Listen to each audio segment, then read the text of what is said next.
is in the Haymarket. It's where Prince Andrew buys his Macs and probably one of the poshest shops in London. Even the plaster models have breeding, and just take a look at the prices. Still, the fact remains that unless you own a Burberry, you can't consider yourself a casual. And what's a casual? Well, it's someone who spends a lot of money buying expensive sportswear, like all this gear.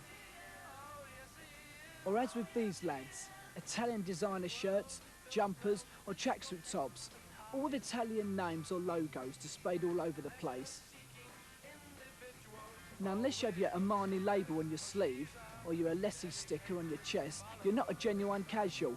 Somehow, the more you pay, the more pull you have as a label boy.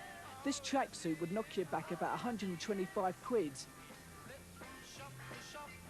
The casual has drawers full of expensive gear, and each Saturday he's found gracing football terraces throughout the country, spying what's new with rival casuals from other teams. Then it's back to the shops to see what the stars of the sports world are endorsing this week. One of the biggest stockers is Stewart's, just round the corner from QPR and Shepherd's Bush, where they come from all over the country for the latest gear. I come from Manchester, Liverpool. In actual fact, we did have some kids come from Edinburgh.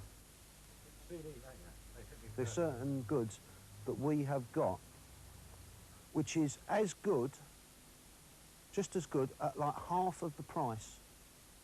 Right, but you cannot give it away.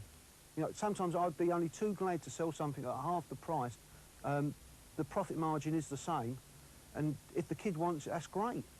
But they will not have anything without the right logo at the moment. The daft thing is that the typical casual is a working class kid, either still at school or on the dole, and they really don't have the kind of money needed to buy the clothes.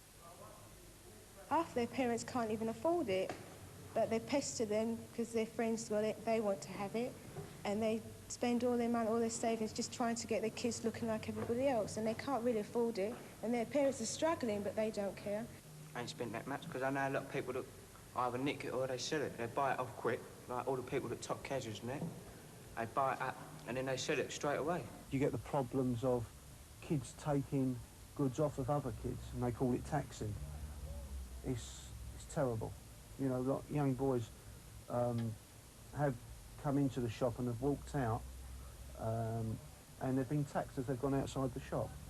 Boys have jumped on them and threatened them with knives and this type of thing. A lot of them are nicking it. They mug people on the street and all this, and they sort of like, as they call it, tax their girlfriends, you know. They'll be going out with their girlfriend, but they'll only go out with her so that she would buy them something expensive. As soon as she buys them something expensive, that's it, she's kicked to the wayside.